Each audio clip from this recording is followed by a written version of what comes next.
Welcome to Wealth Hustle 247 podcast, your trusted guide to financial literacy, business innovation, and entrepreneurial success. Learn how to grow your wealth, make informed decisions, and turn your ideas into profitable ventures. Ready to earn more in 2026?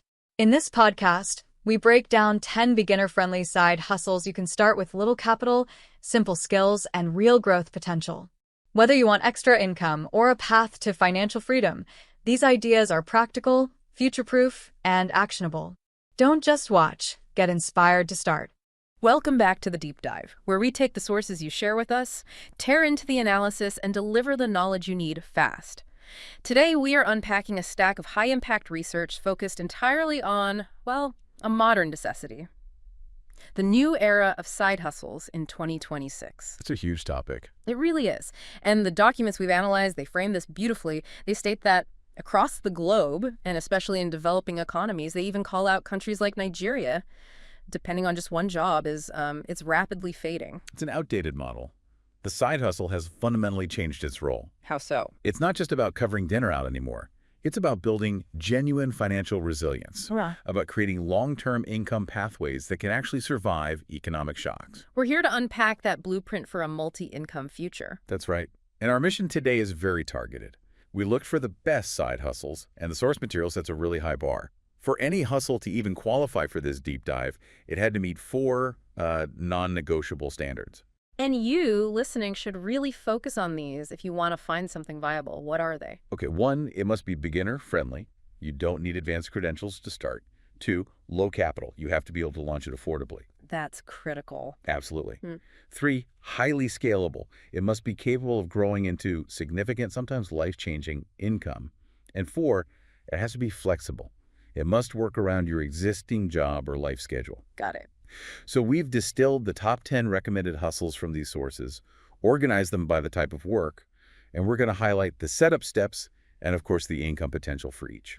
This deep dive is your shortcut to understanding where the real resilient income opportunities lie in the modern economy. Let's do it. Okay, let's unpack this. We're starting where the global opportunity is widest, the digital economy.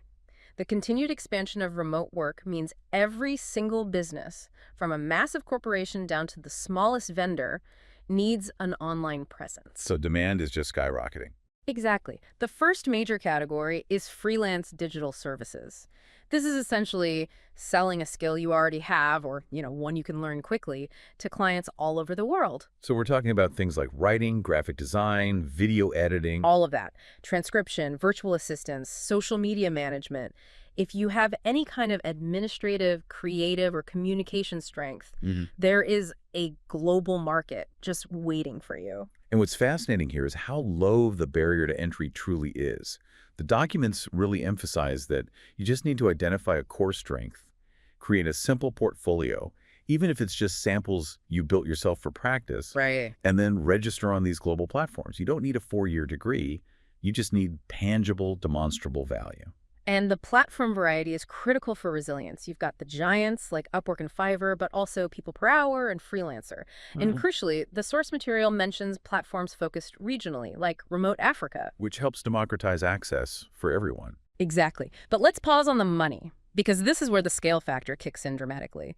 Beginners might initially pull in, say, $50 to $300 per project. Which is solid, necessary extra income. For sure. However, the sources show that experienced freelancers, the ones who master the subtle arts of the hustle, can command $500 to $2,000 or even more per project. That's an exponential jump. It is, and you hit on the key point there. It's not just skill that drives that growth. It's mastering those soft skills the sources list as success tips. Like what? We're talking about clear, proactive communication, consistently asking for and using client testimonials, and just a relentless focus on timely delivery. Makes sense. And if you connect this back to our criteria, these global platforms combine maximum scale with minimum startup capital. That ticks 2 major boxes immediately. And that leads us right into the next digital powerhouse, content creation and monetization. Right. We're talking short-form videos, detailed articles, podcasts, you name it, across platforms like TikTok, YouTube, Instagram Reels. The audience size is virtually infinite. Okay, but as a beginner, I might look at YouTube and get completely overwhelmed by the production value of the big names. What specific, simple action does the document recommend to bridge that gap? Because that low capital rule has to apply here. That's a great challenge. And the sources are very clear. The key to starting is hyper-specific niche selection, not professional equipment. So don't try to be everything to everyone. Exactly. Pick one narrow niche like African Tech Finance Simplified or Sustainable DIY Lifestyle, and then just commit to a consistent posting schedule.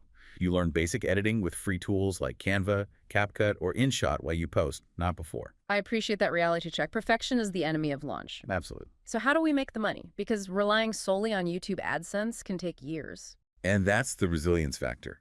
The monetization methods are diversifying so quickly. Yes, you have traditional ad revenue, but the immediate paths are brand deals, affiliate links. And the sources, again, emphasize regional programs there, like Jumia Affiliate and Konga Affiliate. Yes, and also paid subscriptions through platforms like Patreon or Buy Me a Coffee. That multi-stream approach is what provides the stability. So for you, the listener, especially those focused on regional markets, what's the income snapshot look like? It's compelling. While results vary wildly, beginners can realistically aim for, say, 10,000 to 100,000 Naira per month through foundational affiliate income or small brand deals. And the advanced level? At the advanced level, we're looking at 200,000 to over 1 million Naira monthly once quality, consistency, and audience loyalty are established. Success absolutely hinges on understanding your audience and using, basic search optimization or trending audio to stay discoverable. That transition from leveraging your time with freelancing to leveraging your influence with content is fantastic. Now let's pivot to maximizing passive potential by minimizing inventory hassle. My favorite guy. Let's discuss dropshipping and e-commerce. The definition is simple. You're selling products online without ever holding the inventory. The customer buys from your store, and your supplier ships it directly to them. This model is thriving because it removes massive upfront warehouse costs and gives you access to a global audience instantly. It checks all 4 of our boxes, especially low capital and high scale. Okay, but let's be real. The source material calls dropshipping low capital, but surely the marketing costs can negate that pretty quickly. How does the roadmap handle the necessary ad spend? That's a crucial point, and the distinction is vital. The sources define low capital, specifically in relation to inventory. You don't have $10,000 tied up in boxes in your living room. Okay. But you are absolutely right that testing and marketing require capital. That's why the setup steps stress efficiency. So what does an efficient setup look like? First, choosing a niche. Second, creating a store. The sources contrast starting with, say, a full, complex WooCommerce setup, which needs technical skill and hosting fees, with simple solutions like Shopify or, critically for regional scalability, Jumia OpenShop. So a beginner should probably lean towards Jumia OpenShop. The sources recommend it as a starting point because it simplifies that technical hurdle. Then third, you source products from AliExpress or local suppliers, and you test them cheaply before investing in big ad campaigns. That makes perfect sense. Now, the sibling to dropshipping is print on demand, or POD. This lets you sell custom designs on products like mugs, t-shirts, totes, completely inventory-free. It almost sounds too easy. It's all about fulfillment automation. The source emphasizes this. If you design a winning graphic today and upload it to a platform like Printful, Redbubble, or Teespring, You could be earning from it months from now. literally 2 months from now, you could earn revenue from that design without ever handling the product, the packaging, or the shipping. When a customer orders, the POD platform handles everything. That is true. Automated, passive revenue, once the initial design work is done. It leverages creativity over logistics. Exactly. And this connection between dropshipping and POD demonstrates that ideal blend of low upfront effort with maximum scalability. They're anchors for a resilient income portfolio. And finally, in this low inventory section, we have the ultimate non-product model, affiliate marketing. Promote a product or service, share your unique link, and earn a commission. It's hot precisely because it requires zero product creation, zero customer service, and zero inventory management. It's passive earning at its core. But there's a catch. The catch is you need an audience that trusts you. The setup requires that foundational step, building trust in an audience first, whether that's a blog, a TikTok channel, whatever, and then joining affiliate network. All right, we mentioned Amazon Associates globally, but Regionally, networks like Jumia Affiliate and Konga Affiliate are essential, alongside specialized platforms like ClickBank. And this is where the difference between thriving and failing really emerges. The sources are absolutely clear. Success is not about spamming cold links. It's about curation and trust. It's about only promoting products you truly trust and, most importantly, using compelling storytelling in your promotions. Don't sell the product. Sell the transformation. Now we shift gears. We're moving away from the purely passive digital space to look at services that still meet our criteria because they offer a high hourly rate or have persistent high demand based on location. Let's do it. Number 6 is online tutoring or teaching. The post-pandemic world has just solidified the massive, sustained demand for flexible online lessons. Whether it's specialized subjects like coding, languages, or high-value exam prep, the market is serious. And this is where you trade time for serious money. Because you are leveraging specialized knowledge, which is high value, the income potential listed is between 5,000 and 30,000 naira per hour. That's a huge range. It is. Platforms like Tutor.com, Udemy, Teachable, or just using professional Zoom or Google Meet sessions are the standard tools. To justify those high rates, success relies on punctuality, providing clear, measurable learning outcomes, and seeking constant feedback. Okay, so we've seen the power of high hourly rates. Now, for the listener who wants quicker, bite-sized tasks, the micro gigs, the source material, suggests a different approach: microservices on gig platforms. This means offering small, focused solutions that people need quickly and affordably. Things like a quick voiceover, refining a logo design, rewriting a resume, or crafting a batch of social media captions. The quick wins. Exactly. You can post these services on Fiverr, Upwork, or even advertise them on LinkedIn. The income varies widely, from 5,000 naira for a simple task up to 200,000 for a more complex gig. The key success factor here is speed and competitive initial pricing to build up those crucial early ratings. Okay, let's pivot now to tangible physical services. Yeah. These are interesting because they have high, consistent demand in urban areas and meet the low capital criteria by using simple equipment. Right.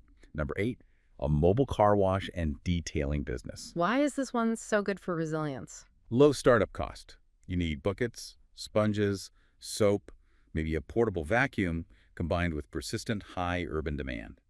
The income potential is impressive: 10,000 to 50,000 naira per car or service package. But how do you scale a service like that, one that requires you to trade time for money? The secret sauce, according to the sources, is not just quality service to win referrals. It's about systematizing your offering.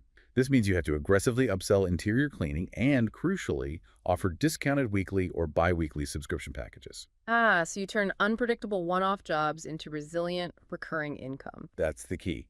Now, number 9 addresses something fundamental: food security, gardening, and urban farming. This sounds like hard work. It can be, but it involves growing high-demand, quick turnaround crops like spinach, peppers, or tomatoes and selling them locally. Scalability is surprising when you factor in that local demand. And the numbers the sources crunch here are solid. You could be looking at 20,000 to 200,000 naira or more monthly, depending on your space and crop rotation. Right. Success requires learning seasonal planting, using organic fertilizers, and, most importantly, establishing reliable, direct partnerships with local buyers, restaurants, neighborhood markets, bypassing the complexity of large distribution chains. Okay, and finally, number 10 is about leveraging an asset you might already have: car or bike rental services. The demand for reliable, modern transport remains extremely high in urban environments. If you have a vehicle, you can register it for rental, set competitive pricing, and use local ads or platforms for exposure. And the income potential is significant. We're looking at 100,000 to over 500,000 naira monthly, but it depends heavily on utilization rates. It does. And the critical success tip here is entirely focused on risk management, ensuring you have robust insurance coverage and maintaining the vehicle diligently. If the asset is down, the income just stops. And just for a quick mention, the sources did provide a bonus list worth considering: reselling used items like high-value electronics, photography for small events, and virtual bookkeeping for small businesses. All solid options. So we have the top 10 hustles, all meeting the criteria of low capital and high scale. But the difference between a good idea and actual cash is execution. The sources provided a practical roadmap, and we need to walk you through those 5 vital steps. Step 1 is mandatory before you spend a single penny. Choose what matches your skills. You have to analyze your interests and temperament. Are you tech-oriented? Lean into digital services. people-oriented, mobile services, creative. Content creation or print on demand. Exactly. Don't chase trends that clash with your natural strengths. Step 2 is about minimizing that low capital requirement by learning the basics using free resources. Stop paying for expensive courses right away. Please. YouTube tutorials, free introductory courses. The document mentions looking for deals on platforms like Coursera and Udemy, and specialized community groups are your education backbone. Step 3 requires immediate execution. Create an online presence. Even if it's just a simple portfolio page or a dedicated social media handle that clearly defines your service, this is your professional storefront. No one hires an invisible service provider. So true. The final 2 steps are about the entrepreneur's mindset. Step 4 is the entrepreneur's mantra. Start small and scale fast. This is so critical. It means managing risk. You should spend $10 on a test product for dropshipping instead of $500. Or deliver a free sample service to the first 2 clients in exchange for guaranteed 5-star feedback. Yes. Don't wait for perfection. You have to test quickly and improve relentlessly through client feedback. That distinction between perfect and fast is so important. And finally, step 5. Reinvest in growth. Use the earnings from your hustle to immediately improve your tools or equipment, to advertise your services effectively, and most importantly, to invest in learning advanced skills. The skills that move you from that $50 project tier to the $500 tier. Precisely. The final conclusion from our source material summarizes the shift perfectly. The future of work is undeniably multi-income. It's not about finding a perfect job. It's about structuring a job plus a side hustle plus passive income streams for maximum resilience. And these opportunities exist for everyone. They exist regardless of your age, income level, or education. The difference between those who thrive and those who struggle is not luck. It is execution, discipline, consistency, and above all, rapid adaptation. So what does this all mean for you? You have the criteria, the top 10 models, and the roadmap. If the key to success is adaptation and consistency, you have to execute immediately. It's the only way. Out of all the specific success tips we covered today, like test products before scaling and drop shipping, or use storytelling and promotions for affiliate marketing, or even offer weekly packages for the mobile car wash, which single success tip are you going to commit to mastering first? Choose one hustle that resonates, commit to learning, and deliver the highest possible value. That is the real starting line. That's it for today's episode of Wealth Hustle 247. Be sure to follow, like, comment, and share with others. Keep pushing toward your goals, and we'll see you in the next episode.